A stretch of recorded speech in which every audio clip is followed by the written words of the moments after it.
बाबा, आपकी बेटी बड़ी हो गई है, अब पहले जैसी भी नहीं रही। आप हमेशा कहते थे कि बहादुर बनो, लोगों की पहचान करना सीखो, छोटी छोटी बातों पर मत रोया करो। तो बाबा खुश हो जाएं, आपकी बेटी बड़ी हो गई है, जैसा आप चाहते थे बिल्कुल ऐसे। पहले उदास होती थी तो आंसुओं की नदियां बहा देती थी, लेकिन अब गीली आंखों से भी हंसती है।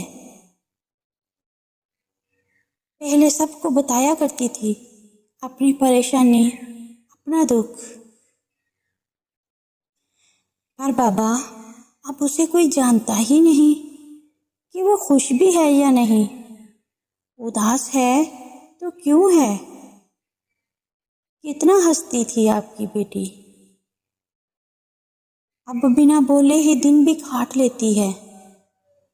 वो तो प्यार की जुबान जानती थी, जिसे दिलों में फासले पसंद ही नहीं थे।